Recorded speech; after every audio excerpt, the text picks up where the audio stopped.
Welcome to TL's Roadhouse. In the house, Chelcie Lynn.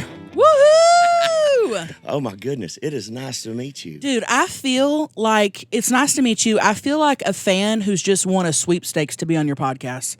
I can't believe I'm here. Thank you for having me. And I wanted to be at your show so bad in December. I know you were at the, what is it? Zanies. Zanies. Yep. And I had some surgery over the holidays, so I was kind of down and out for the count. So just now kind of getting my feet back under me again. So glad I to be back got you. out. Yes. I got you. We're hopefully going to be doing a show here in the fall, so you'll have to be there. How were things packed out, I'm sure? Oh, yeah, it was great. I did something a little different. I did like a Christmas-themed stand-up show. I've never done that before, so it was fun. It was different, but yeah, we had sold-out shows at Zanies and just knocked them out. That's awesome. So I want to kind of go through and understand more about your stand-up career that you have, how you got into social media. I kind of want to know the whole journey. Now, I know you recently just moved to Nashville from San Diego. Yes. Yep. And are you from California? No, I'm from Oklahoma. Really? Yeah. What part? Thackerville. Okay. WinStar Casino. I know WinStar. Yep. Oh, Yep. yeah. Right That's there, about an hour north of Dallas. I grew up there, and we've been living in San Diego for the past 10 years, which was very random for us because my husband's just a country boy, and he's an engineer, and he happened to just get a job in San Diego, and I was like, what the hell? I guess we're moving to San Diego, so we've been out there for 10 years. I bet that was a little bit of a culture shock, and from what I understand, there's a mass exodus out of California right now anyway. Well, I actually, we were only supposed to be there for a year. So that's what I expected going in. We loved it so much. We ended up staying so long. That's a pretty area. It really is. Oh my God. I'm going to miss it. And the comedy circuit in California is intense. I mean, there's so many great comedy shops all around San Francisco, LA. I mean, just all the way down the coast. It's pretty phenomenal. Exactly. So did you start off doing stand-up? Did that come before the social media success? What were you doing before all this started? Oh, gosh. Working wherever I could keep a job. I mean, I worked at Whole Foods. I was a substitute teacher in Dallas. I worked at the mall at an engraving store called Things Remembered. I mean, I just worked wherever I could get a job. So did your friends always tell you were just funny?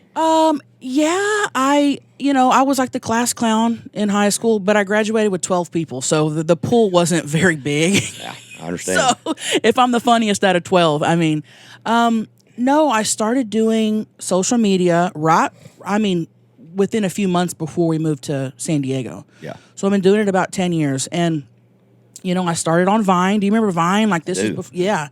Vine was real big, and back then, nobody was making a career out of social media. Well, I don't think the monetization had happened then, had it? Yeah. No, and there were very few people that were like famous on social media, YouTubers. So when I started, the thought of it being a career I didn't even fathom that at all. I was just having fun, to be honest with you, and being stupid. And just when I started, I think I had 3 or 4 followers. Like it was just literally me having fun. And it just took off. It was a slow climb for me. And I think 5 years into it, about 5 years ago, I quit my 9-to-5 to do it full time. So when you do production days, are you shooting multiple times a month? I mean, what's your kind of schedule? Do you wait till you come up with your storyboard? How do you approach the way that you go about doing socials? A little bit of all of that. Yeah. I have so much content to put out. I have a Patreon that I have regular content from. I have a podcast I do. I have, YouTube, TikTok. So I like to film just one full day and film a bunch of crap. Yeah. And space it out, especially when I'm touring, because I can't do anything else but tour when I'm touring. Yeah. So I like to, we like to stockpile a lot of stuff and then just space it out.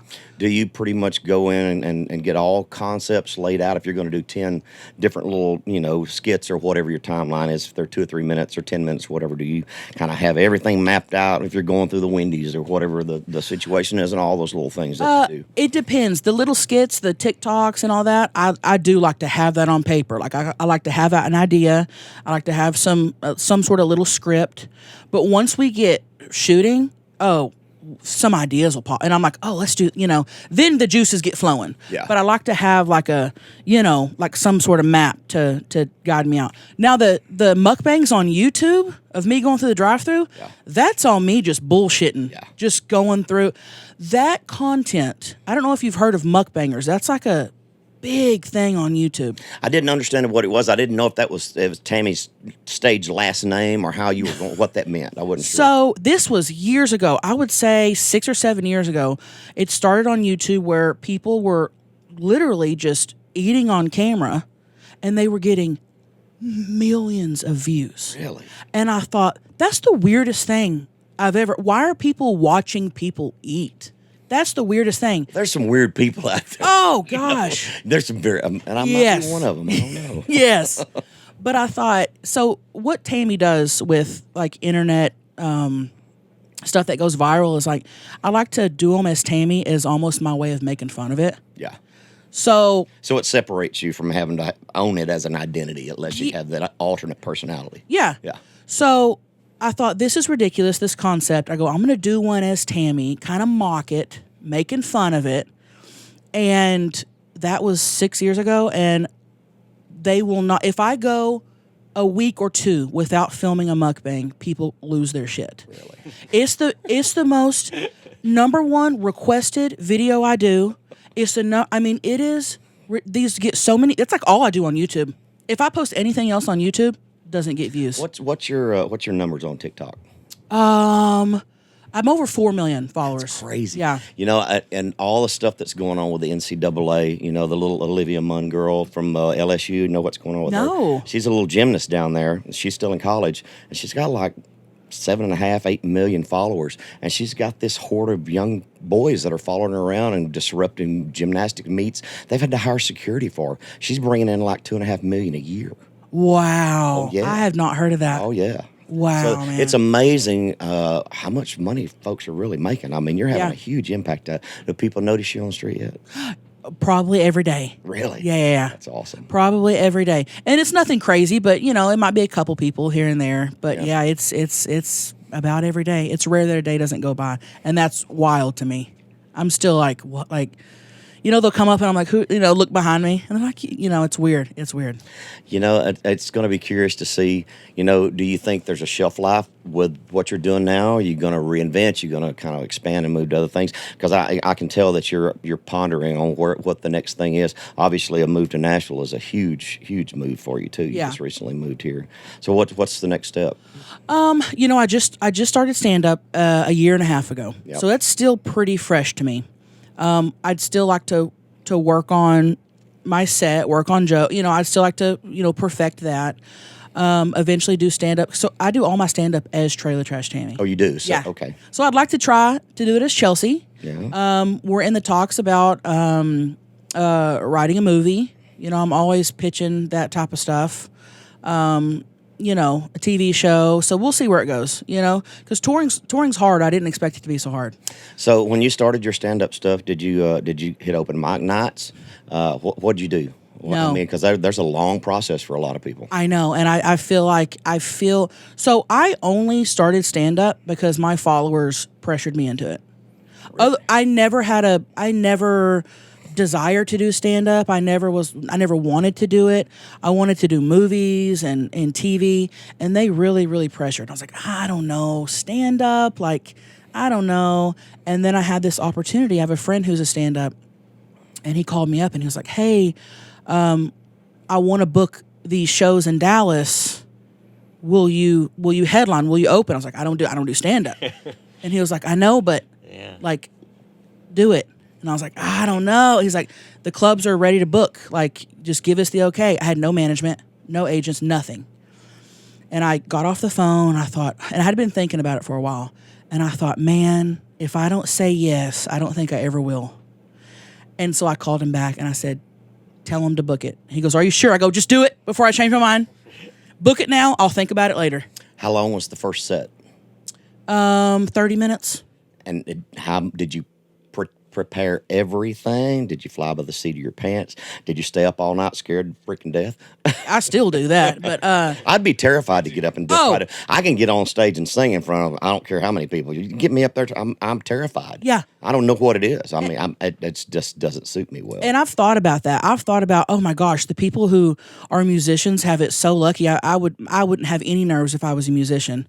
It's the comedy, because it's a whole thing. I still get nervous, but I wrote a 30-minute set. and I practiced it in my room 1,000 times until the show. I think I had 2 or 3 months to prepare. And the very first time I went out and did stand-up, it was to a sold-out comedy club.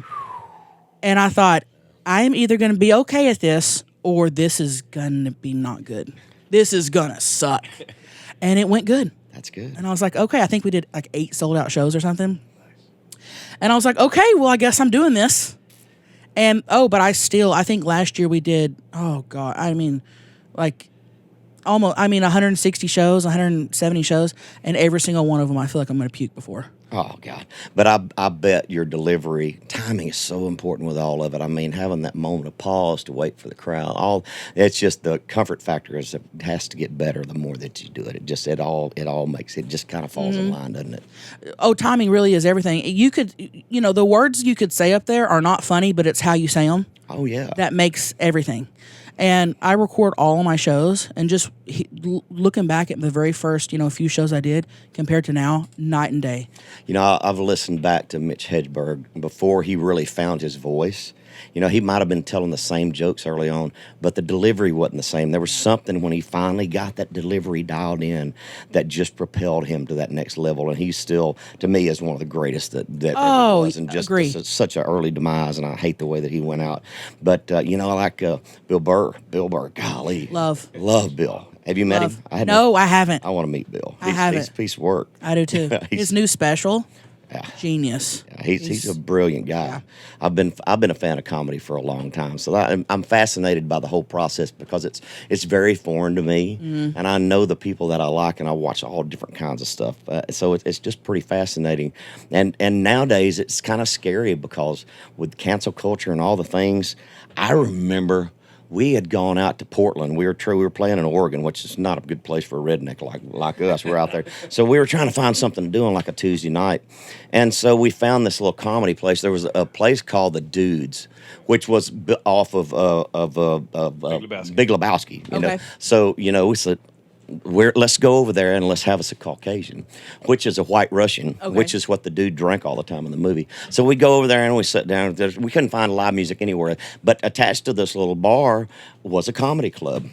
And so I literally walk in the door. I got a ball cap on. It's like a door in between the buildings. You walk right through. And there was a girl on stage, and I literally stood on this little platform getting ready to walk down the stairs, and she looked over to us and she said, "Y'all don't freaking belong here," with a lot of expletives. And I'm like, okay, we just turned and walked out. I mean, it was really hostile. Wow. So it's got to be difficult. And I see a lot of, Chappelle has caught a lot of crap, for standing his ground. And I don't, have you hit any things like that where you've had some pushback or caught some cancel culture for what you do? I haven't. In terms of my stand-up, I feel like my stand-up's not that bad, not that raunchy, and not that shocking.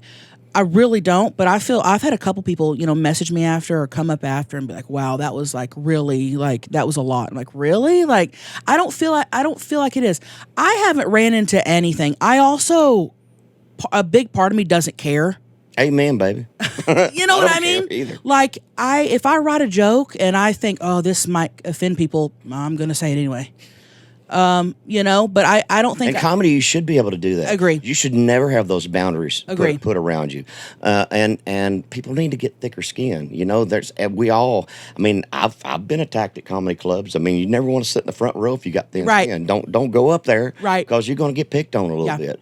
But I think that we can't lose that ability to have humor and make fun of ourselves. Agree. If we lose that, we're gone. Agree. We have to be able to make fun of ourselves. Wholeheartedly. And that's across the board with everybody. Mm-hmm. A comedian should never have boundaries put on them. They should be able to go after anybody they want. Agree. It's comedy. I feel like comedians got, a couple years ago, got a little scared and everything, but I feel like everybody's back and they're like, we don't give a fuck. Let's just... Well, Chappelle's been a good beacon of light in that. He don't give a shit. Right. Yeah. I got to meet him for the first time. Last show I had in Denver, randomly met him. It was a last minute thing, and he knew who I was, and I was like, what in the, that was wild to me. That he knew who I was, that was just insane. I love him. I do too. I hadn't had a chance to meet him yet. Oh my gosh. I think we're playing Ohio soon. Maybe I just go out to the farm. What's it. What's up, Chappelle? Yes. Yes. So, are you a big music fan? Oh yeah. Yeah. Country always been from Oklahoma. Oh yeah. I honestly like a little bit of everything, but country is I think the foundation of it for sure, for sure. So, did you move here October, November of last year? Oh gosh, I've only been here a few months. Yeah. I've only been here a few months. And what do you think of the city so far? I love it. Yeah. We wanted land, and you can't get that in Southern California. No, you can't. So we at first we were going to move back to Texas. My husband's from Texas, and he had never been to Nashville. And we had shows I think last year at Zany's, and it was his first time here. And I was like, before we came, I was like, Greg, what about Nashville? Let's move to Nashville. He was like, no, I kind of want to be close to my family. I was like, all right. He gets here. Within 24 hours, he walks in the room. He goes, okay, let's move to Nashville. Yeah. I go, I told you. So we bought 100 acres. And we're stoked. We're excited. That's awesome. Yeah. I think Nashville's a great city. I've been here over 30 years. I moved here in the early 90s, and I've seen it change and evolve to a world-class city that, with major sports franchises and just the whole boom in the nightclub district downtown and the restaurant scene. And it's just been amazing to watch it evolve and what it's done. I mean, and the job market is tremendous here. I mean, there's plenty of work. If you want a job, you can find one in Nashville. Whatever it is, whether you want a skilled profession or a warehouse job, I mean, there's plenty of work in this town. It really is. I'm loving it. That's what everybody's telling me who's like been here a while. They're like, it sure has changed a lot, but it's still amazing. Yeah. I'm excited. What's the comedy scene like here? I mean, met a lot of peers. There's a lot of folks that have moved here, I think. There's a lot of comedians that have moved here. Yeah. Gosh. I know I see what's his name? The Blue Collar Comedy Tour. What's his name? Ron White. Ron White. Oh, he plays in my golf tournament. So I've got to visit with Ron a few times over the years. And I know Dan, Larry Cable Guy, and Jeff Foxworth. Foxworth still lives in Georgia. Brzezinski, did he move here? I think he's here. Who else is here? He's here. Theo. Yeah. Theo. Josh Wolf was here. He just moved. Yeah. Gosh, I feel like a lot of people have moved because during the pandemic, we realized we can do whatever we do anywhere. We don't have to be in LA. We don't have to be in California. And so I think everybody just started moving out of that place. Cost of living's a lot cheaper here, too. Oh, gosh. Yeah. It really is. Yeah. Us moving here, in terms of saving and taxes, my husband will be able to quit his job. Wow. Yeah. Because I paid more in taxes than he made in a year. And he's an engineer. So he's going to, he's a big, race car guy and car guy. So he's just going to rebuild cars. And well, that's all. We've got the little speedway downtown, the big speedway out on 840. We've got the Grand Prix that comes to town every year. He'll be at all of them. There's some great events here. Yeah, he'll be at every single one, I'm sure. Football fans? I'm not. Yeah. My husband played in college. He's a big 49ers fan. But I don't keep up with it. I played softball in college, but I love sports. I love still playing, but I'm not a big watcher. I know the Titans are real big here. Yeah. Are y'all Titan fans? Well, I am. Okay. It's just they've got some restructuring to do. Okay. All right. we got some things we got to fix. It's kind of tough. All right. Yeah. Oh goodness. So when are you heading back on the road? I leave next month. Yeah. Next month, and we're hitting up. Last year we kind of did the left side of the U.S. We did the West Coast and all that, and this time we're hitting up, the other side. So when comedians tour, do y'all go out like we do? Do you go out weekend warrior? You do 2 or 3 days? Do you go out for 2 to 3 weeks? I mean, what's the program when you tour? So when we go, we will be gone for almost 2 months straight. We like to go and do it all. Now we'll come back twice for a couple days to film some podcasts, but it's me, my sister, she does everything. Tour manager, merch girl. I mean, she does everything. And then my 2 openers, Tina D-Ball and Libby Higgins. So that's kind of like your blue collar group. Exactly. And what's the name of this group? Ooh, we haven't named ourselves. You need to name yourselves. I know. Yeah. Ooh, okay. I'll work on that. Yeah. We do need to name ourselves. But last year when we went on the road, I bought an RV, brand new. Yeah. $120,000. I go, we need to be comfortable. We need to do it up big. Left us stranded. Welcome to the Live on the Road. Oh, yeah. On a regular basis. Yeah. On a regular basis. So I traded that in, took a huge loss on it, and now we just travel in my Suburban, and we have a trailer in the back, and we do everything our own. We do all the merch. So that's your production crew. It's your sister. She kind of does all the Yep. infrastructure, merch, and the logistics and hotel bookings and all that. What's your production team like when you're shooting stuff? Is it all you? I mean, do you set up cameras? Do you have anybody running cameras for you? Dude, I am so simple. People ask me all the time, like, what do you use? Like, what cameras do you? I'm like, I use my phone. I film everything on this phone. I do all the editing myself. Yeah. There's nothing. Every once in a while, I'll film with friends who will like hire a videographer or something. But if I'm doing it, I am just on my phone. It is the simplest. Well, and I'm not very tech. So if I tried to edit a really cool, I couldn't be able to do it. I wouldn't even know how to set up a DVD, player. It's that bad. It's bad. So I don't believe my wife says that same crap. I don't believe that. Oh, I am. No. I just use my phone, and I have an app on my phone that edits, and I just slice everything together and post it, and just cross my fingers. That's it. No big production, at all. That's awesome. Nothing. I do all my social media. Nobody runs it for me. If you get a response from me, it's me. How many platforms are you on? Oh. Do you have one thing that you post up to, or do you have to disperse it and upload it on every one? A little bit of both. So usually I will disperse the same video on all platforms, but then I try to also make it different. So like the mukbangs only go on YouTube. Yeah. I have Instagram, Snapchat, TikTok. I try to make the TikTok exclusive where there's only content on TikTok. Facebook's my biggest platform. Really? I think I have like 5 million on Facebook.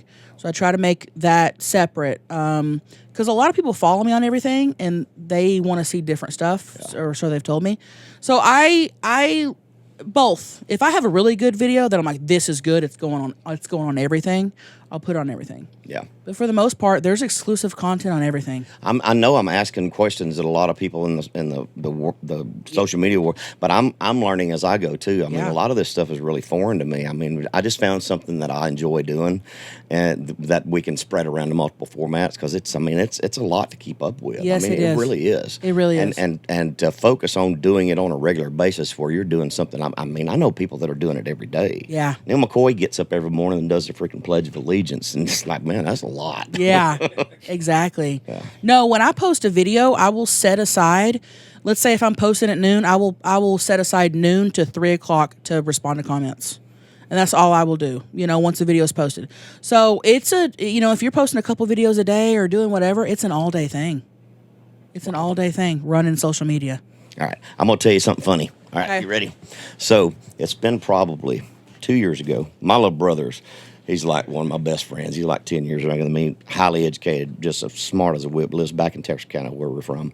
And so he likes to pull pranks. So we've got Great Danes in the backyard. Uh-huh. So I was telling them this morning before you got here that my project when I got home yesterday was I got a 5-gallon bucket and I went and picked up dog poop out of the backyard, which it was a lot. Okay. So it's been a couple of years ago.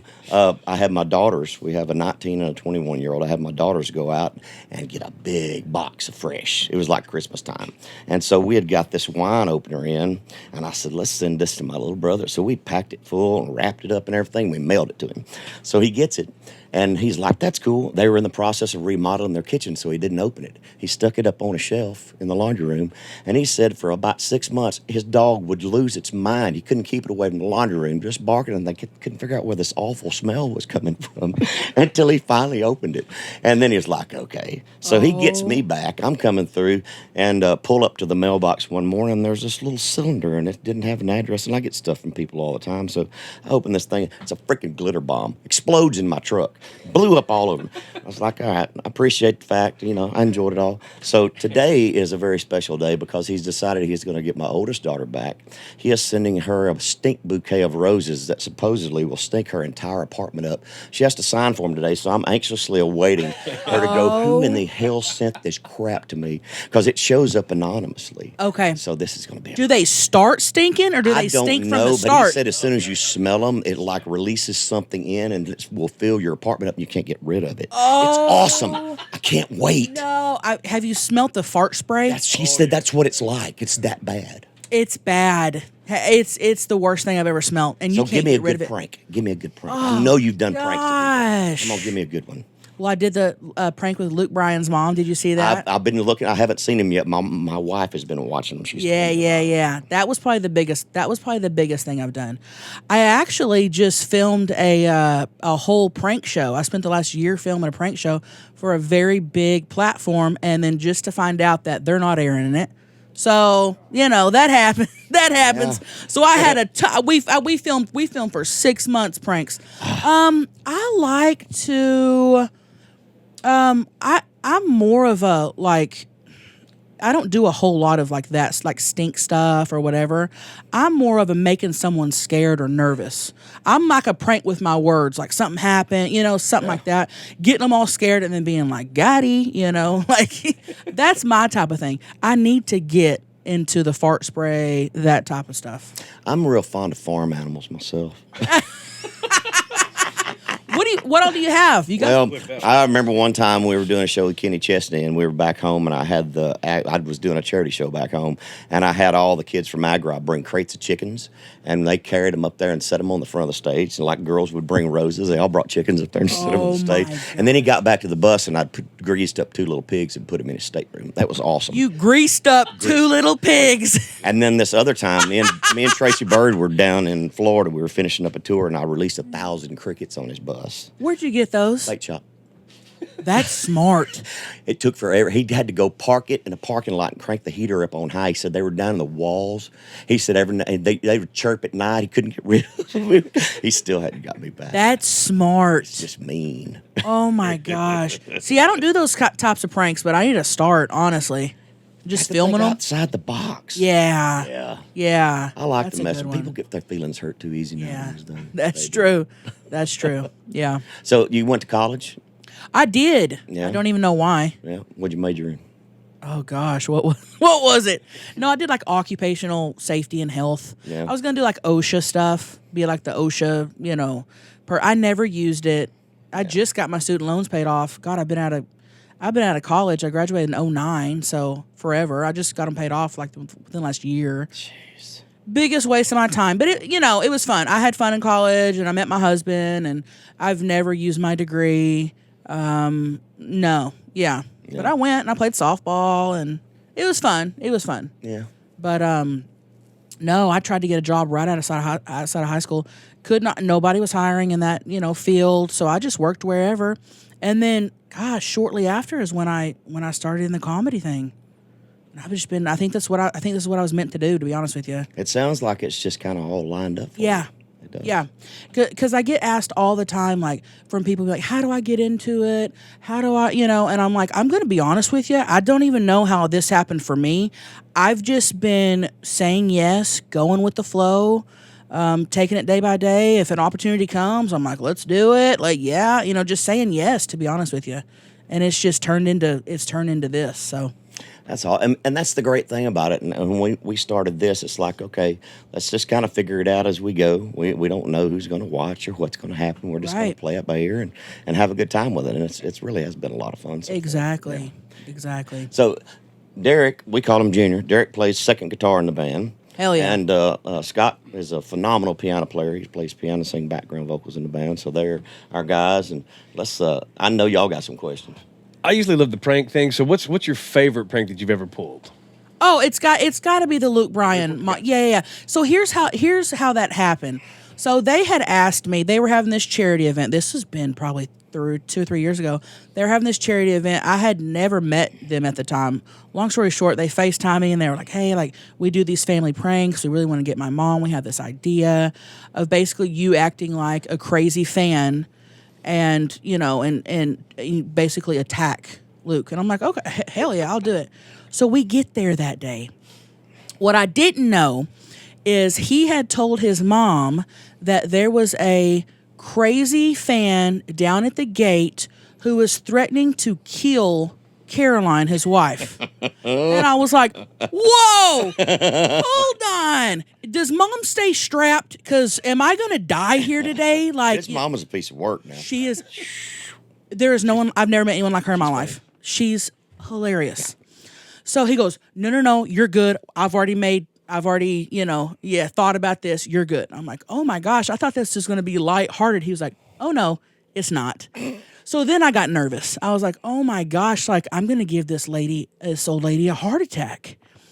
And so I was like, okay, let's do it, and, so basically, yeah, I just pretended like I, got out. I made it through the gate, and I just attacked him. I was like, oh my God, Luke. And I literally, physically, and I am much bigger than Luke Bryan, by the way, and I physically tackle this man onto the ground. I'm on top of him, just completely just hovering over him. His mom, who has a cigarette in her mouth, by the way. All the time.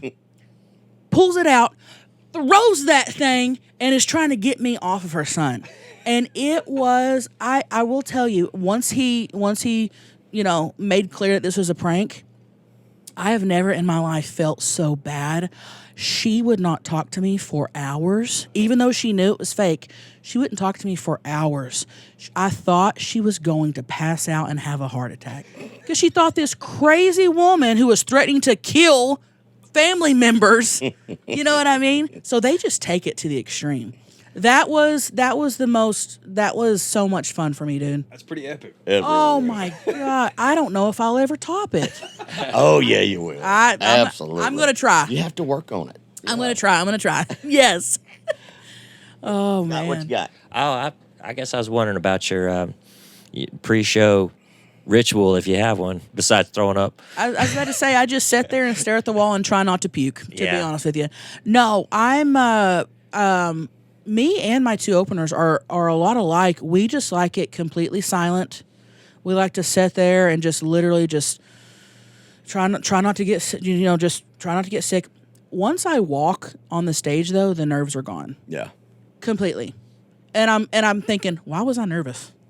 Once I get out there, oh, it's gone and it's on autopilot and I have the time of my life. How do you deal with a heckler? Oh, I'll say shut the fuck up. I really do. Pretty solid. Because we get a lot of them. And they do it. They come just to do that. Yes. And a lot of them, and my hecklers are not rude at all. They'll scream out nice things. They're wonderful.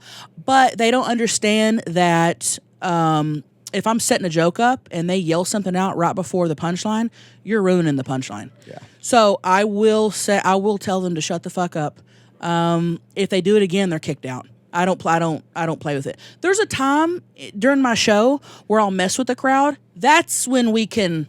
But there's a give and take with the crowd when you're on stage. And if somebody's disrupting that give and take, it messes you up. But especially when you're trying to get to your punchline or lay a foundation for something, and then you lose your place and have to go back to it. I mean, it can mess things up. It can big time. Or do you just have to turn it into another part of your show and just go after their ass? It depends. So I feel like a lot of people that come to my shows have never been to a comedy show.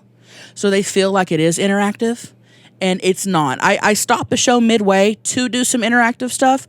That's the time. But I make it very clear before. I have a mic backstage, and I'm like, don't be yelling shit out. You will be. I make it clear, and it helps. But every once in a while, if somebody's been drinking, oh yeah, they don't care. They will yell out anything. Show me your tits. I get that one a lot. I'll say, shut up. That's an average every night at least. There was a series on Showtime recently. I think it made it through 2 seasons called "I'm Dying Up Here." Have you seen it? No. Check it out. It's a great comedy, and it's based back in the 70s. Richard Pryor was still alive and based out in I guess it was Burbank. What's the comedy shop down in Comedy Store? The Comedy Store, yep. So I think it's kind of based in that area and just kind of goes through the whole scene of all these young comics getting up there and trying to break through and the pitfalls and the depression and all the things that go with it. Do you deal with the depression too? Because I've known a lot of, it seems like for the extreme highs, there's extreme lows. Do you experience those too? I don't. And I feel like I am in the minority with a lot of people, especially comedians. I know that.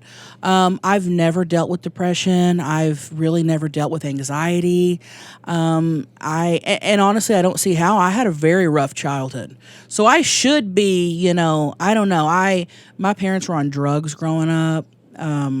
My mom was on meth. I mean, I could sit here and, we could have a deep thing for forever, but I had a really rough childhood. But for me, I remember being, I was in 5th grade, so however old you are in 5th grade. And I remember looking around and literally I had this memory of me going, this is not going to be my life. I'm going to be different. And that always just stuck with me. And I've always been a glass half full person because I know how shitty things can be from my whole childhood. Yeah. And if something's not going my way or I'm having a hard time with whatever, I just always think, man, it could be so much worse. Look at what I get to do for a living, and I'm gonna complain about what? So I'm that type of person. That's awesome. To be honest with you. That's awesome. Yeah. I've always wondered that. Just it seems like you see a lot of people that have gone through so much of the emotional roller coaster. It's really sad to see. Right. I'm glad you don't deal with all that. Right. That's Thank awesome. you. Thank you. It's been really cool meeting you. I need more questions. Dude. Well, let's do. Throw some shit at me. Yeah. You just say you did about 160 shows last year? I can't. Yeah, probably. And, I'm just curious. I'm sure you've changed over that year too, and getting to know the people. And do you have more faith in humanity? Less? Do you think people are? That was one question I had. I mean, does that change day to day?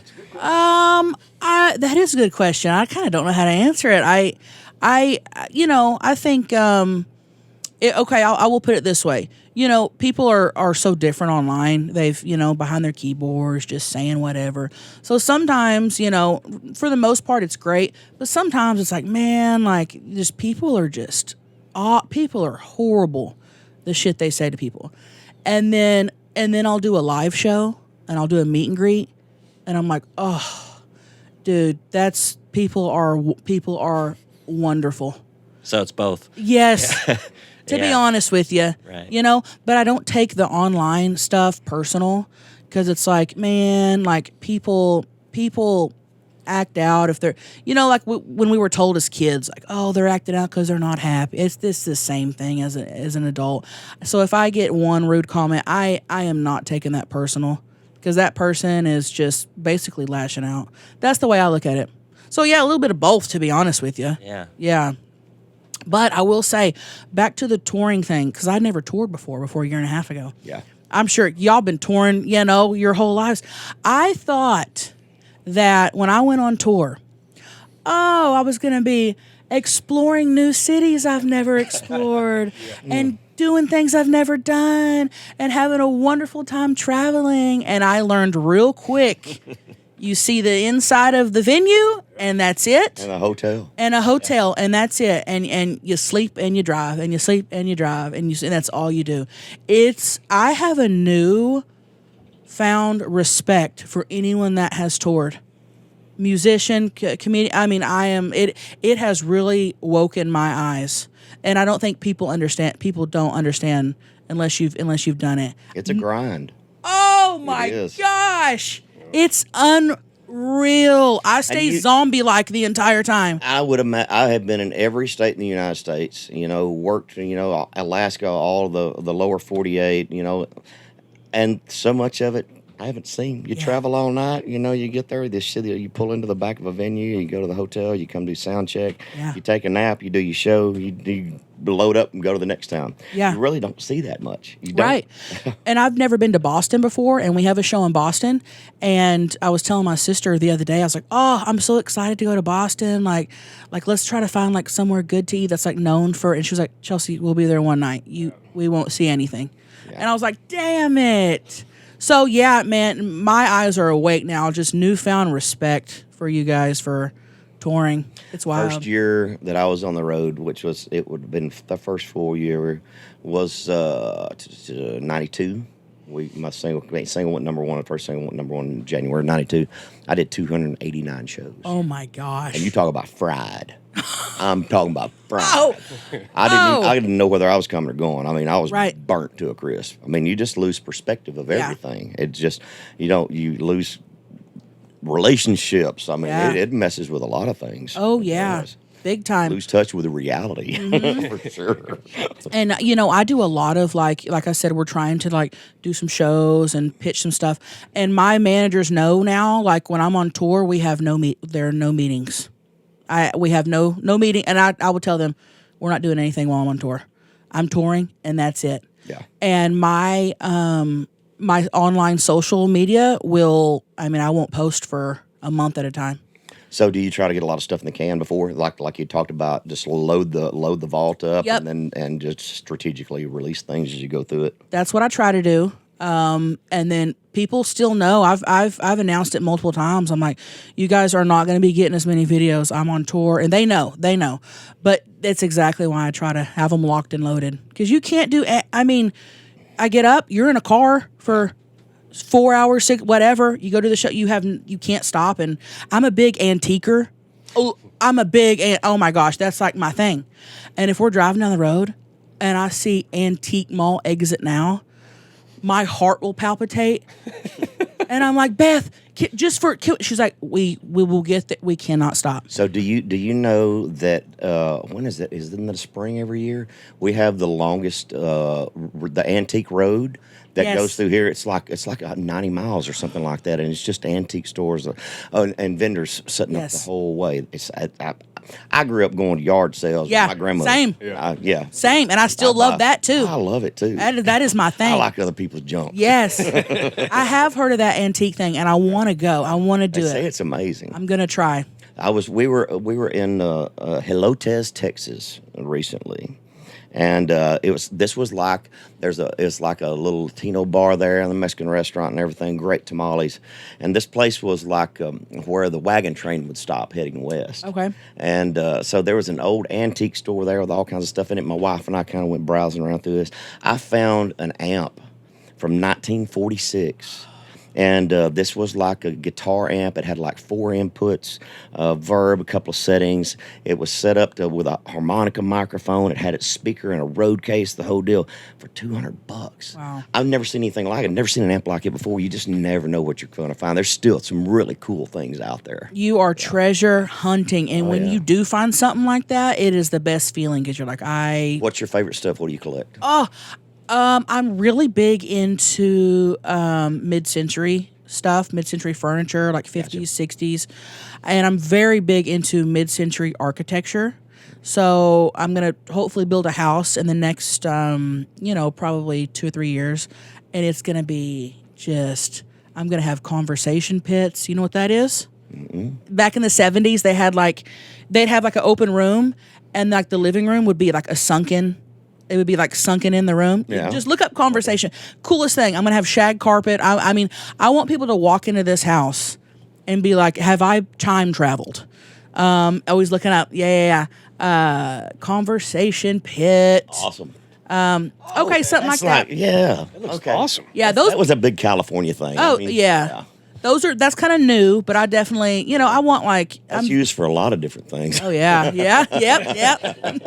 I'm exactly. I'm real big into like old architecture. Like just driving here, like if I see an old house, I will just like literally almost drive off the road because I'm looking at this old house. Like I love old things. I've got a huge collection on it. When we moved, my wife's boxed them up. I bet I have 400 Hummels. You know what Hummels are? No. Hummels are little German figurines, some of them dating back to post-World War II. Do they go in each other? No, that's the Russian Yep. nesting egg. Yep. These things, I mean, there's a whole collection. Pull up Hummels. These things, they all have their special little marks on them, and the older they are, the more they're worth. I have hundreds of them. My wife thinks it's the stupidest little thing. And you've just been collecting them? I've been collecting them for years. From where? Antique stores? Just all over the country, any place I can find them. But there's just so many different varieties. And there's a little boy playing a fiddle, a little boy with a dog. I mean, if they're really Look at how much those are going for. I know. And it just depends if you can get some pictures up. It just depends on the age of them, what the particular model is, how rare they were. I mean, I'm into some weird stuff. What got you? That is okay. I don't know. That is something weird to get for a guy to do. But I'm telling you, they're worth a lot of money. I've known this man for 7 years, and I've just found that out. Yeah, I like weird things. That's funny. I know. So you just saw one day and you got it. And I think it started. We had gone to Germany in like 1999. We had done a USO tour, and I kind of started seeing them over there and started asking questions and kind of got into them. Just wanted more. You wanted 400 of them. Then I started collecting and I started looking all over the place, and it became something, little thing that we'd do as we traveled. But I mean, I haven't even had praised in years. They're still boxed up. We got. Oh, look! I cannot believe how much those are going for. Some of them are ridiculous. Oh my God! I've never heard of them. That is wild.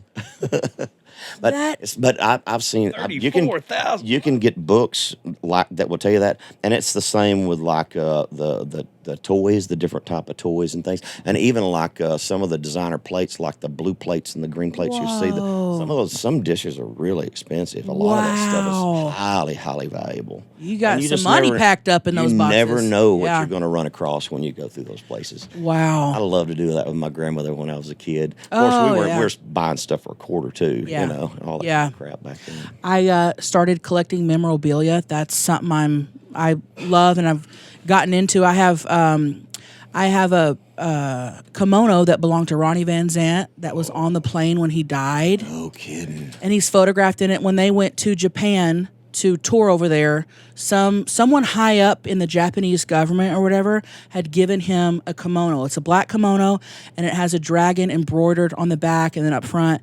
And he's pictured wearing it, and he had it in his suitcase on the plane when he died. And I have that. Damn. Oh my gosh! I have that. That's probably the coolest piece I have.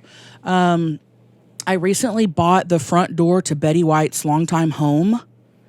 How do you acquire Betty White's front door? Wait a minute, come on, explain this to me. Is that on eBay? No. It was so she after she passed away, Julian's Auctions held her estate sale, and I saw that this door, she had lived there for over 60 years, and they were tearing the house down, and Julian's Auction was like, well, what can we take from the house? So they took the front door, and when I saw it, I'll go, oh, we're building a house. I want that. So me and Greg went to L.A. We were there with our paddle. It was the second thing auctioned off. It was like they were auctioning off like 3,000 items. It was the second thing auctioned off, and I won that thing. Wow. So I have her door. I just love stuff like that. You know what I mean? Like, I love stuff like that. So I'm going to use the door for my office when I build a house. I'm going to use it as my office door. Hell yeah. How cool is that? It's very cool. That's awesome. Very cool. I like all kinds of weird I stuff do like too. That. Yeah. Collecting weird stuff. You got me beat though. Yeah, that's pretty weird for a dude. I know. You got me beat. That's awesome. Now It's not the only thing I collect, though. I collect other things. What all do you collect? I've got a whole, like 20-something NFL football helmets. I mean, I've got Peyton Manning signature, full size. Okay. I've got Peyton Manning. I've got Warren Sapp from the Tampa Bay Buccaneers. Do you have those displayed? Aaron Rodgers. I've got them displayed in my pool house back there. Let's see what else. And I've got the Eagles jacket. I've got an Eagles jacket that was from the Hell Freezes Over tour that I have all the original band members on it. That's cool. I mean, I've got some crazy stuff. That's cool. It's just little things that you pick up along the way here and there. That make you happy. Yep. I feel Hoarders. ya. It's called organized hoarding. Expensive organized hoarding. Yes. Yeah. Yep. My wife, she says that she's a filer and I'm a piler. I just like to pile crap up, you know. So. That's funny. Yeah, I'm not very good at organization things laid out. I've gotten better as I've gotten older, though. Hell yeah. Are you into car? Do you collect cars? I do not. Yeah. No. My husband's into cars. Yeah. And it's getting a little ridiculous. I had to tell you, I was like, you need to slow down there. Do y'all still have the Roadrunner? Yes. Yeah. Oh yeah, he ain't getting rid of that thing. He showed me a picture of the Roadrunner today. How fast will that thing go?